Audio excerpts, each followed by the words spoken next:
Skotanya Game Week 26 ini kebalikan dari Game Week 25. Karena di Game Week 25 kita dapat double, di Game Week 26 kita dapat blank. MU juga lagi bagus kan ya, belum terkalahkan. Di tahun ini ya. Gokil. Arsenal itu ya kita tahu sendiri ya kemarin 2 game. Kita tahu sendiri ya. Nah. 2 game week away Skotonai 11 gol tanpa kebobolan. Gila. Gokil kan? Gol konversinya City rendah ya. Rendah. 8,8% doang. Shotsnya banyak banget soalnya. Iya. 114 shots dari 4 game week. Gila itu. Dari semua midfielder, dari KDB, dari Foden, dari Saka, Bruno lebih banyak. Dari Odegaard juga. Ya, udah pasti. Ada 4 tim yang blank kan. Ini salah satu momen yang tepat nggak untuk menggunakan chip, entah itu wildcard atau free hit. Kembali lagi di Pandit FPL bersama saya Scott Ubay. Dan saya Skotonai, salam panah hijau.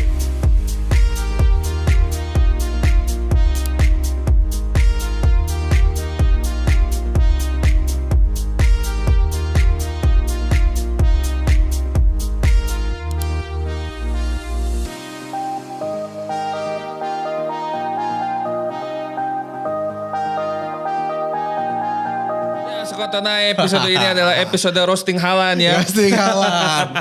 Wah, gimana nih para nasib triple captain Haaland di double game week satu game week 2 pertandingan. Iya, double game week ya. Triple captain lagi. Triple captain. Banyak sekali soalnya kemarin ya. Banyak banget, paling banyak. Kayaknya soalnya karena lawannya Chelsea juga kan. Nah, Chelsea sama lawan Brentford. Dua-duanya home Skotonai. Dua-duanya home. Jadi secara teori, secara lihat jadwal, lihat kekuatan City emang paling logis emang dipakai itu triple captain. Betul. Cuman ya emang lagi apes kali ya. Lagi apes. Harus yang nggak ada di kalender gitu. Itu lawan Chelsea gila banget ya. Haaland tuh banyak sekali peluang loh. Banyak banget tuh. Apakah emang Haalandnya lagi apes atau emang Chelsea-nya emang jago nih Skotonai? Kayaknya untuk musim ini jago. 2 kali loh imbang lawan Chelsea. Iya makanya. Lawan City ya 2 kali imbang lawan City. Tapi tetap peringkatnya 10 sekarang ya. Menang 10, kalah 10, imbang 10.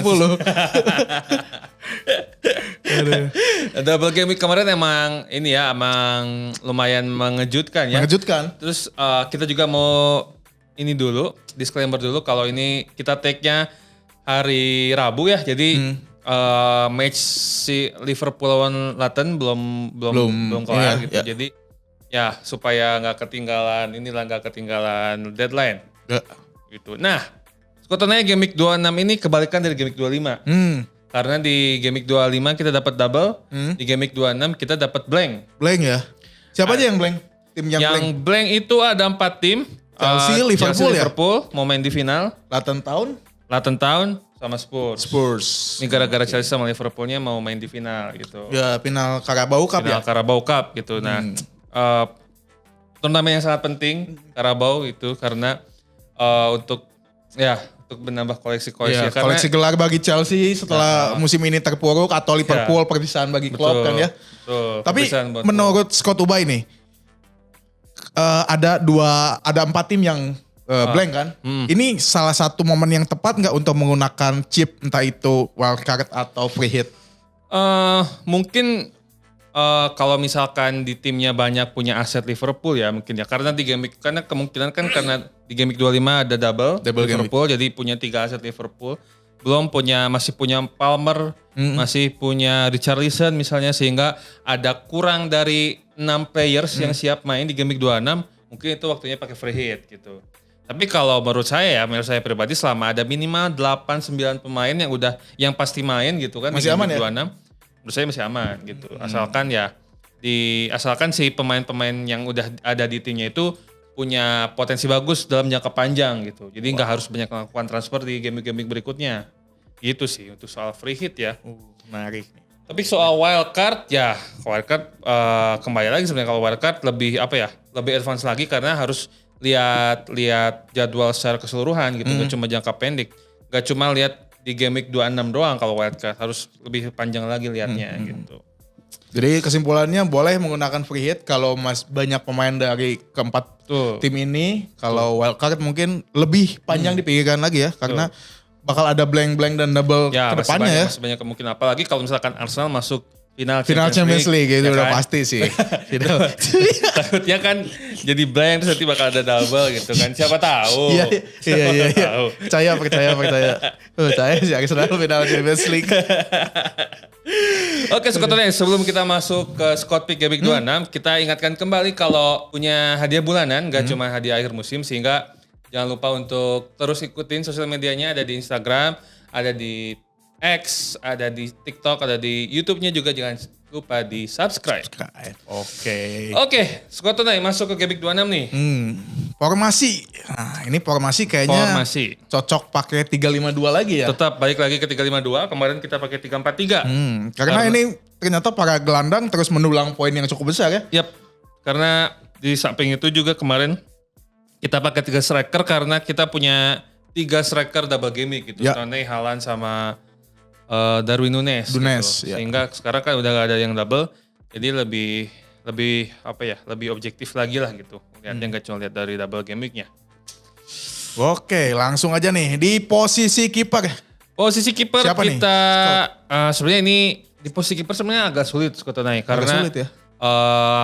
Kalau mau pilih aset premium kayak Ederson gitu agak sayang gitu karena untuk aset City mending ngambil yang attacking point. Attacking point karena dari 10 game terakhir kalau nggak salah City itu hanya 2 kali clean sheet gitu. Nah itu, jadi ya mending untuk kiper kita mungkin bakal dua-duanya ini kelihatannya kalau dilihat dari TSB-nya itu diferensial gitu. Yang pertama kita untuk kiper unggulan kita ambil dari Brighton itu Bart Verbruggen. Nah, ini penggantinya Steele ya? Ya, penggantinya Steele dan penggantinya Robert Sanchez. Wah, udah di tim yang lebih mapan Sanchez. Verbruggen ini harganya 4,4, TSB-nya sangat amat kecil, 0,4%. Nah, karena Brighton nanti lawan Everton 4 game week terakhir itu jadi tim dengan gol konversi kedua paling rendah, 5,1%. Sehingga kita asumsikan nanti potensi Verbruggen dapat clean sheet-nya ya lumayan tinggi gitu. Kalau lihat tadi save, bahkan ya save-nya Verbruggen itu 4 game week terakhir jadi yang paling tinggi. Ada 83,3% save percentage gitu. Jadi bukan hanya save, tapi emang persentase save-nya. Jadi kan kalau save persentase dibagi jumlah shots yang dia terima gitu kan. Betul. Jadi ya lebih relevan gitu statistiknya. Selain potensi clean sheet ya potensi untuk mendulang poin di save juga cukup besar ya. Karena persentasenya nomor 1 dari 4 game week terakhir. Nah, itu harapannya kalau misalkan udah dapat clean sheet, dapat save kan bisa bisa dapat 10 poin gitu kan. Wah, itu benar-benar game changer. Ini pasti jadi pilihan utama ya kemungkinan besar ya ini. Oh, ya betul. Masuk ke defender Skotone. Oke, untuk defender pertama kita pilih yang mungkin ini bisa disebut diferensial juga ya. Diferensial ya? Karena di bawah 5%. Kita pilih Diogo Dalot dari Manchester United. Comeback lagi nih. Kembali lagi dengan aset Diogo MU. Dalot kembali lagi dengan aset MU. Ini pemilihan Diogo Dalot ini secara objektif ya karena nggak hanya dilihat dari statistik gitu. Betul. Bahkan kemarin ada di ruang taktik sampai dibahas nih penampilan Dalot yang meningkat secara pertahanan karena dulu tuh kelemahan Dalot tuh ketika bertahan agak kurang. Tapi sekarang udah mulai membaik. Jadi kita pilih Dalot nih. Berarti lebih balance lah ya Dalot. Lebih balance sekarang. Harganya 5,2, TSB-nya 4,9%. Potensi clean sheet-nya nih, Manchester United akan menghadapi Fulham. Dari 4 game week terakhir, Fulham ini adalah nomor 5 gol konversinya terendah ya. Yaitu hanya 9,7% gitu. Selain itu potensi gol dan asisnya cukup besar juga karena Dalot ini dari 4 game week terakhir salah satu defender yang paling banyak melakukan shoot yaitu 5. Dari 4 game week terakhir juga dia sudah menciptakan 3 created chance dan 1 assist. Jadi attacking point-nya lumayan untuk Dalot. Oke. Berarti MU juga lagi bagus kan ya, belum terkalahkan di tahun ini ya. Gokil. Ngeri juga nih MU Tapi nih. tetap belum 4 besar. Masih jauh. Siap-siap menggeser Aston Villa lah ya. Ya, sama Arsenal. Oke, Diogo Dalot menarik nih. Lanjut. Lanjut. Untuk back kedua. Defender kedua kita pilih Ruben Dias dari tetangganya Dalot. Manchester City. Harganya 5,5 dan TSB-nya 6,6%. Kita pilih Ruben Dias yang center back sebenarnya. Tapi di City ini back 4-nya semuanya center back. Center back iya betul. Nathan Ek, Kecuali Walker lah ya. Kecuali Walker ya. Kecuali Ya. Walker. Kemarin juga kita sempat pilih Ake gitu.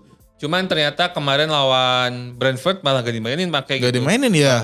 Tapi lawan Chelsea dimainin kan gitu. Main lawan Chelsea dimainin. Oke, Ruben Dias clean sheet-nya bisa lihat dari tim sebenarnya City itu shots-nya kedua paling rendah shots conceded-nya ya, terancamnya.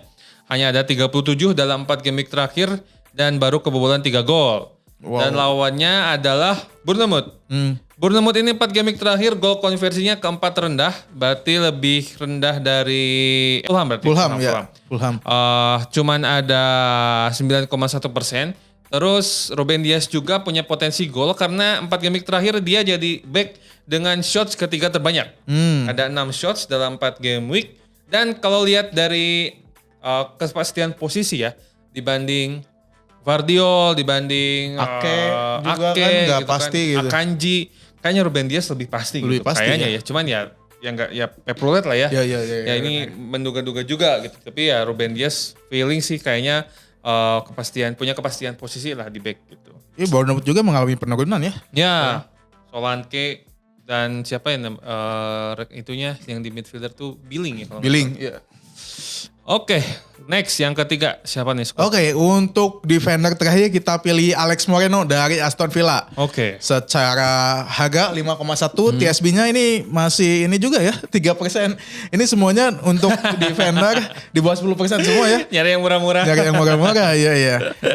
Aston Villa ini akan menghadapi Nottingham Forest. Potensi clean sheet-nya Nottingham Forest ini adalah tim nomor 7 yang paling sedikit melakukan shoot gitu. Hanya 49. Lalu potensi gol dan asisnya juga lumayan. Dari 4 game week terakhir, dia itu penalty touch-nya 9, shoot-nya 2, golnya 1. Meskipun ada di belakang, tapi lebih sering mendapatkan sentuhan di kotak penalti lawan kan ya. Kalau lihat daftar 3 back ini sebenarnya Sokotonai kita lihat TSB-nya emang rendah-rendah ya, di bawah 10% gitu. Karena ya emang back yang potensinya gede-gede itu blank semua Scott. Dari Liverpool blank, dari Luton si Doughty gitu-gitu kan blank juga, dari Spurs juga blank, dari Chelsea gitu kan Gusto blank. Jadi ya emang mungkin ini sangat alternatif gitu. Jadi sangat bisa disesuaikan dengan timnya masing-masing gitu. Karena TSB-nya sangat lumayan rendah di bawah 10%. Gitu. Iya. Karena ya gimana banyak yang blank gitu. Iya, lagi pula ini potensinya pada bagus juga. Betul, kalau lihat dari statistik gitu. Statistiknya lumayan bagus juga sih untuk defender saat ini. Oke. Langsung menuju ke midfielder. Midfielder udah pasti kita ngambil Bukayo Saka. Iya, ini kayak template kayaknya Saka ini sekarang karena TSB-nya paling besar juga sih. TSB-nya udah 61% Ya, sekarang. bukan tanpa sebab juga ya. Ya, emang konsistensi Saka ini tetap di sekitar 60-an% ya TSB-nya. Potensi Udah golnya lebih pasti. dari 51% lah ya ini. Saka ini Udah aman pasti. ya. Enggak Udah menuju pasti 2 putaran Saka. Nggak perlu ya. 61% Saka. Dari potensinya, Arsenal itu ya kita tahu sendiri ya kemarin 2 game. Kita tahu sendiri ya. Nah. 2 game week away Skotonai 11 gol tanpa kebobolan. Gila. Gokil nggak? Gokil ini. Juara Liga Champions ini. Aduh ini. Ya apa-apa lah fans Arsenal. Ya emang secara statistik Arsenal emang gol konversinya paling tinggi sekarang dalam 4 game week terakhir ya. 21,3%. Shots-nya ketiga terbanyak 75 dan menciptakan 16 gol dari 4 game week. Berarti rata-rata 1 game week-nya 4 gol. Nah kan. Terus kalau lihat Saka, emang dalam 4 game week terakhir juga dia jadi midfielder kedua dengan shots paling banyak, ada 20 dan menciptakan 6 gol dan juga dia penalti taker. Penalti taker juga ya Saka ya. Penalti taker. Kemarin udah gosok juga pas lawan. Pas lawan apa kemarinnya? Saking banyaknya gol saya lupa nih lawannya. Ini Saka juga salah satu poin tertinggi di game kemarin ya. Ya betul. Mengalahkan 15 poin. Haaland yang 2 pertandingan malah. Saka 1 match, Haaland 2 match masih banyak Saka. Iya. Oke, yang kedua siapa nih Skotonai? Oke, yang kedua kita pilih dari Manchester City yaitu Phil Foden. City lagi. Karena ya 4 tim blank jadi mau gak mau kita harus ambil City lagi. Ya, gitu. City lagi ya, oke lah. Harganya 8,1, TSB-nya terus meningkat sekarang 32,3%. Karena Foden jadi pilihan utama dari Pep di beberapa game week terakhir. Lalu potensi gol nih secara tim dari 4 game week terakhir, City ini adalah tim dengan shoot paling banyak, yaitu 114. In the box-nya 32, on targetnya 37, golnya 10. Besar juga sih, lumayan gitu. Lalu secara individu, dari 4 game week terakhir, Foden ini adalah midfielder yang paling banyak melakukan shoot juga gitu. Yaitu 21, in the box-nya 11, on targetnya 3, on targetnya 7, golnya 3. Cukup lumayan juga untuk seorang gelandang yang harganya 8. Potensinya sangat besar gitu, Foden ini. Tapi ini kalau dilihat gol konversinya City rendah ya? Rendah. 8,8% doang. Shotsnya banyak banget soalnya. Iya. 114 shots dari 4 game week. Gila itu. Ngeri banget. Berarti 4 game week itu berarti 5 match ya kalau City ya, karena kemarin double ya. Iya. Dia kataan 20 sampai 25 tendangan setiap match loh. Ih, ngeri emang City. Tapi gak ada yang gol juga nih. Iya. Backnya sih berat kemarin di Sasi itu. Oke. Sudah Saka, Foden. Yang ketiga kita pilih, nah ini nih. Sebenarnya intinya gelandang ketiga ini mau ngambil dari MU squad. Oke. Cuman pilihannya antara Bruno atau Garnacho. Garnacho ya. Nah, kita lebih pilih Bruno karena Bruno lebih balance aja gitu. Ada potensi golnya, ada potensi asisnya. Kalau Garnacho emang lebih condong beratnya ke potensi gol gitu. Nah, kalau lihat dari tim MU nih, 4 game week terakhir yang gak pernah kalah ini. Ya. Selama 2024. Selama 2024. 4 game week terakhir MU jadi salah satu tim peringkat kelima dengan shots terbanyak. Ada 71. Gol konversinya lebih tinggi dari City. 15,5% dan menciptakan 11 gol gitu. Jadi lebih efektif dari City. Lawannya juga Fulham. Fulham itu 4 game week terakhir jadi tim dengan kelima paling banyak menderita tembakan, ancaman gitu. Ada 70 ancaman yang on targetnya 13 dan kebobolan 5 gol. Dan Bruno sendiri itu jadi midfielder peringkat keempat dengan shots terbanyak, ada 12 shots tapi on targetnya cuma 3. Berarti on targetnya cuma seperempatnya. Dan nah ini yang bikin kita berat ke Bruno karena dia punya potensi assist gitu. Asisnya dalam 4 game week terakhir Bruno itu chance created-nya paling banyak dari semua midfielder. Ada 17, big chance-nya 3, asisnya 2. Jadi dari semua midfielder, dari KDB, dari Foden, dari Saka, Bruno lebih banyak. Dari Odegaard juga. Ya, udah pasti. Cuman ya buat teman-teman para manajer yang punya budgetnya terbatas gitu, tidak ada salahnya memilih gelandang lain seperti Garnacho kalau pilih pemain Manchester United. Sangat murah banget. 4,9. Betul, jaminan utama sekarang. Kemarin juga hampir mencetak gol. Udah one on one sama kiper, cuman ya biasalah tipikal rambut pirang. Tipikal rambut pirang. Tipikal rambut pirang, kalau nggak gocek-gocek nggak bisa. Tapi mending Garnacho sih daripada Anthony Scott. Oh iya, tapi sama-sama pirang lah. Oke, next nih. Nah, ini siapa nih Scott yang keempat? Wah, ini sebenarnya agak berat. Tapi kita pilih Odegaard dari Arsenal ya. Jadi kita pilih 2 midfielder Arsenal. Midfielder Arsenal.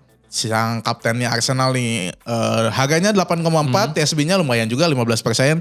Potensi golnya dari 4 game week terakhir, Odegaard ini sudah menciptakan 8 shoot, 4 in the box, dan 1 on target. Lumayan juga ya untuk seorang attacking midfielder gitu ya. Kemarin cetak gol juga. Cetak gol juga kemarin 1 kan.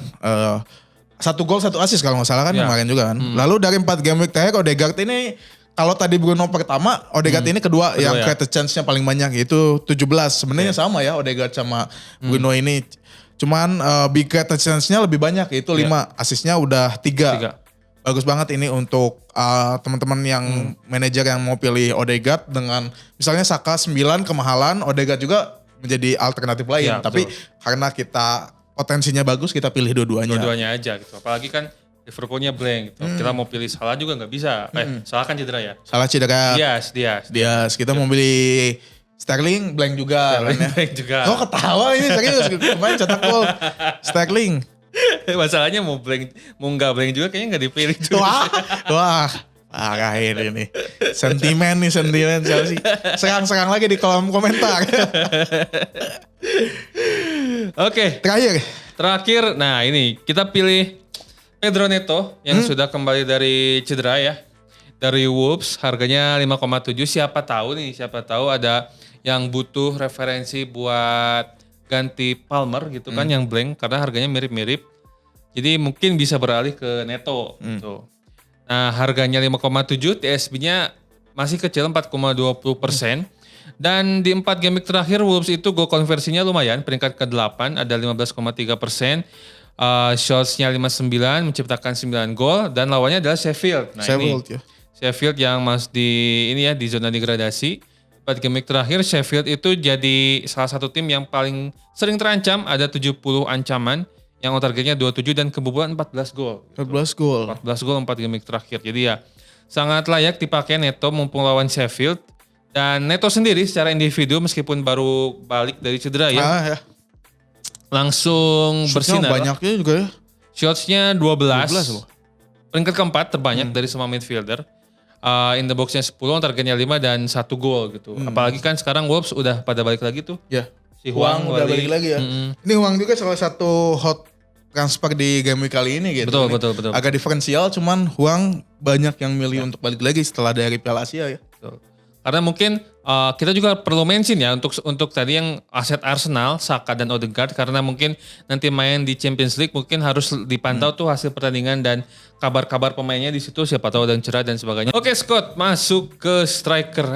Oke. Striker ini saya masih kesel sama Triple kapten nih, sang triple kapten kemarin. Erling Haaland ya. Aduh. Erling Haaland masih dipilih ya, Scott ya. Iya. Masih dipilih karena kemarin tuh agak dalam tanda kutip sial ya, meskipun itu nggak Iya. masuk dalam catatan statistik, tapi hal-hal seperti itu kita tidak bisa kesampingkan ya. Banyak banget peluangnya kemarin lawan Chelsea ya Allah, nggak ada yang masuk. Iya. Lawan nanti Haaland lawan mana nih Scott? Haaland bakal lawan Bournemouth. Yups. Hadapi Bournemouth. 4 game week terakhir. Nah ini shootnya paling banyak loh. Paling banyak. Nomor 1 untuk Nomor forward 1. gitu ya. Itu 24, in the boxnya 21. Jadi hampir semua shoot dia itu di in the box gitu. Meskipun on targetnya iya, cuma benar, 9. Ya. On targetnya 9. Iya. Selain itu created chance-nya juga banyak lah untuk ukuran striker ya. Betul. Dia ada di top 3 lah. 6, Hmm. big created chance-nya 3, aslinya 1 juga gitu. Jadi kayaknya sekarang untuk ngambil Haaland agak mengkhawatirkan gitu. TSP-nya meskipun juga udah jadi paling tinggi lagi. Udah paling tinggi lagi. 75% gitu. kan kemarin sempat Saka ya di Sempet atas. Saka, sempet Sekarang di- kembali lagi ke Haaland karena Haaland. udah main reguler dan chance-nya banyak sekali gitu. Awalnya kalau kita ini ya, kalau kita masih dendam kan sama Haaland gitu, tadinya saya mau ganti ke Darwin aja lah gitulah Darwin sekalian gitulah. Cuman Karena, blank. karena masih dendam sama Haaland kan. Tapi kalau lihat statistiknya kayak gini ya masih layak lah Haaland dipilih gitu. Masih layak sekali. Terakhir, Terakhir, striker terakhir, kedua kita pilih Watkins. Aston Villa harganya 8,7, TSP-nya 49,30%. Nah Watkins juga kemarin jadi blind asset ya, aset yang bukan double game week tapi kasih poin yang gede, 13 poin. Jadi di 4 game week terakhir Aston Villa ini shots-nya ke-7 paling banyak, ada 61. Gol konversinya tinggi 14,8% dan menciptakan 9 gol. Dan Watkins ini paling banyak sumbangan golnya. Dan secara individu, Watkins itu ya mungkin masih di bawah Haaland, di bawah Toney, di bawah siapa lagi ya? Darwin mungkin ya dari shots-nya. Karena dia peringkat ke-6 dari semua striker. Ada 15 shots, on targetnya 9 tapi 4 gol. Sedikit lebih efektif sebenarnya. Tapi dari assist juga sebenarnya Watkins ada juga sih potensinya. Karena di 4 game week terakhir, dia chance created-nya peringkat keempat dari semua striker. Ada 5 chance created, big chance created-nya 3 dan assist-nya 3. Jadi ya Watkins ini gak cuma, ya kita pilih 2 striker yang gak cuma lihat golnya, tapi lihat potensi assist-nya juga gitu. Oke, masuk ke aset diferensial Scott. Langsung aja dari Untuk posisi kiper. kiper ya, kita pilih Flecken dari Brentford. Flecken, oke Brentford. Ini harganya 4,5, cukup relatif standar lah ya, untuk standar posisi lah kiper untuk ya kiper. gitu. Cuman ini TSB-nya lumayan kecil, 3,3% gitu.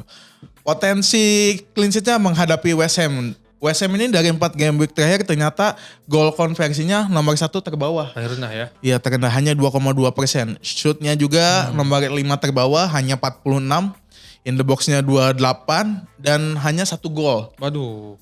Lalu Flecken ini dari 4 game week terakhir save persentasinya lumayan bagus juga ya, 74,4% gitu. Terus dia juga top 1 shape yaitu 32 kali shape lumayan juga untuk menambah bonus poin shape. Kemarin pas lawan City cuman kebobolan 1. Kebobolan 1 dan save-nya 9. Save-nya 9 lumayan tuh. Jadi 3 poin ya kan ya? 3 tambahan poinnya 3 gitu. Iya. Lumayan banget nih Flecken. Iya. Kalau risikonya gimana? Ya, karena resikonya Brentford ini salah satu tim yang paling banyak terancam melalui tendangan ya, yaitu 101. Walah. Gila juga nih. Ini kayaknya gara-gara lawan City kemarin. Iya kayaknya nih. City shootnya paling banyak soalnya. Iya. Ya, jadi langsung Brentford terbawa. Tapi ya ini statistik gitu ya. Secara tim mungkin Brentford gak terlalu buruk juga untuk pertahanan. Gara-gara lawan City sih. Gara-gara lawan City aja sih kemarin. Oke. Untuk defender Scott kita ambil dari Brentford juga sebenarnya. Ini saya agak ini juga masih ambigu gitu. Reguilon tuh masih di MU gak ya? Saya lupa ternyata udah di Brentford gitu. Ini waktu kemarin inget-inget lah ini pemain bukannya di MU. Saking lupa. Reguilon kayaknya baru 2-3 musim di Liga Inggris tapi udah di banyak klub gitu. Iya. Ada di Spurs, ada MU, di Brentford. MU, terus sekarang di Brentford gitu. Buset. Aduh, dia ini ya kutu loncat juga ya. Harganya murah sih 4,4 gitu. Dan TSU-nya 1,5%. Sebenarnya sama kayak potensi clean-nya sama kayak Flecken gitu kan lawan West Ham.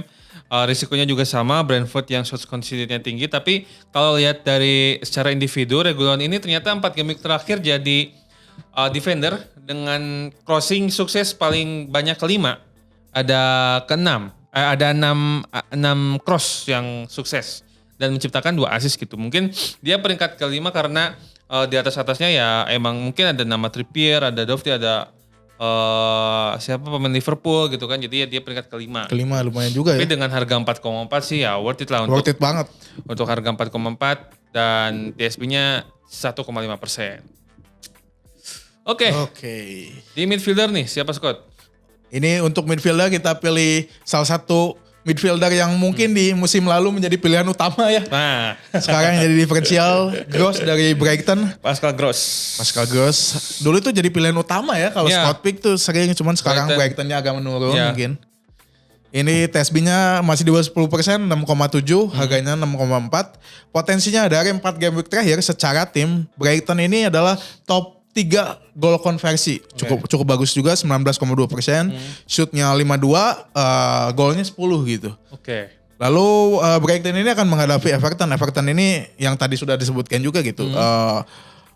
Salah satu tim yang paling banyak terancam, yaitu 63, on targetnya 17, kebobolannya 5. 5 gol, Cuman resikonya di musim ini ya tadi sudah disebutkan juga mengalami penurunan. Gross ini yang dulu menjadi andalan, lalu sering beberapa kali di awal-awal musim sempat kena rotasi juga gitu. Tapi sekarang udah jadi pemain inti dan Brighton udah kembali lagi mencetak gol gitu.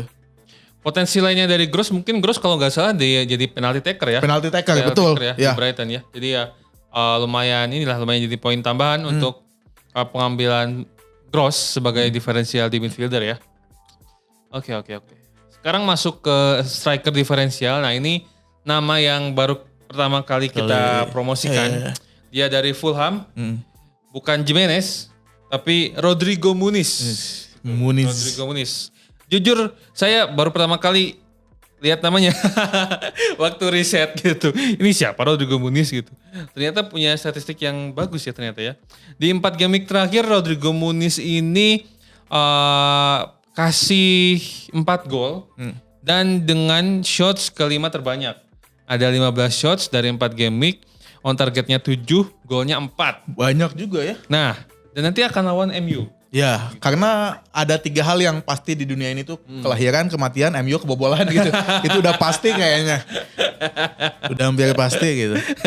Jadi potensi Rodrigo Muniz ini jadi meningkat ya. Meningkat. Akan lawan MU gitu karena tadi gitu kepastian. MU juga emang secara statistik jadi tim dengan shots conceded-nya paling banyak kedua gitu kan. Kalau tadi yang paling banyak kalau nggak salah Brentford ya. Nah ini MU kedua gitu. Cuma selisihnya gede sih. Ada 83 ya. Tadi Brentford 111 ya. MU 83, on target conceded-nya 22 dan kebobolan 5 gol. 5 gol ya. Dari 4 game kebobolan 5 gol. Ini meskipun banyak menerima ancaman tapi cuman kebobolan 5 gol. Gitu. Berkat siapa Scott? Berkat Onana. Berkat Onana. Berkat Onana. Nah risikonya sebenarnya Fulham juga gak secara timnya gol konversinya gak terlalu gede sebenarnya. 9,7% ini peringkat kelima terbawah kalau lihat dari 4 game terakhir. Dan hanya melepaskan 22 on target dan menciptakan 6 gol. Berarti 4 dari 6 golnya Fulham itu dari si Muniz ini. Muniz ini ya. Jadi sangat menarik ini untuk dijadikan striker diferensial. Kalau misalkan emang pengen ngegendutin timnya di midfielder. Terus di depannya cuman pengen taruh Haaland doang misalnya. Terus butuh striker yang gak kentang-kentang banget. Tapi punya potensi nyumbang poin. Muniz ini bisa jadi salah satu ini ya. diferensial. Harganya 4,4. Harganya 4,4 gitu kalau dia. Striker. Aduh. 4,4 striker loh. Mantep banget nih Muniz. Lebih murah dari Morris ya. Tahun yang blank gitu. Oke, terakhir nih Scott. Kapten. Kapten nih. Saya mungkin walaupun gak ada di tim saya kayaknya memilih Haaland. Kalau balas dendam kayaknya. 2 match hanya 1 gol. Haaland ya. Haaland. Scott Ubay siapa? Saya jujur trauma sama Haaland. Tiba kapten kemarin yang mengecewakan. Saya pilih siapa ya? Saka. Enggak deh. Saya Neto. Wow. Neto. Kapten diferensial. Kapten diferensial ini nih. Menarik nih Neto. Feeling. Lebih ke feeling Scott gitu. Meskipun feeling kemarin jelek ya karena triple kaptennya gagal. Tapi kayaknya itu bukan feeling kalau Haaland tuh semuanya mendukung, semesta mendukung gitu. Cuman Haaland yang tidak mendukung diri sendiri. Nah, itu. Kalau nggak salah tuh ada akun dari luar gitu yang bilang kalau ada salah satu keluarganya Haaland juga triple kapten si Haaland gitu. Tuh saking percayanya. Gila. Malah mengecewakan satu dunia. Ya Allah, parah banget Haaland ini. Ini tuh kalau ada kumpul keluarga kayaknya nggak ditanya tuh. Mengecewakan. Oke deh, Scott Tonai. Semuanya udah kita bahas nih gitu kan. Sampai dari pemain unggulan, diferensial sampai kapten. Dan nanti kita Gaming 26 juga diingatkan lagi kalau ada yang blank. Ada Liverpool, Chelsea, Luton Town sama Spurs. Jadi jangan sampai ada ketinggalan aset-aset dari mereka yang masih masuk ke line up kalian gitu. Dan jangan lupa untuk selalu pantengin sampai batas deadline karena biasanya banyak bocoran. Banyak gitu kan, bocoran juga ya. Dari akun-akun kreator FPL di luar sana lah ya, gitu. Betul. Di Inggris lah gitu yang lebih dekat lah. Sampai gitu kan. mantau konversi pers dan lain-lain. Konferensi pers di sana. Biasanya banyak akun yang misalnya yang fans City, fans Liverpool ngasih bocoran line up. Karena yang paling penting itu bocoran line up-nya City gitu. Ini penting banget itu. Jadi harus dipantau terus gitu. Oke, Scott Tonai, semoga kita semua panah hijau ya. Saya Scott Ubay. Saya Scott Tonai, salam panah hijau.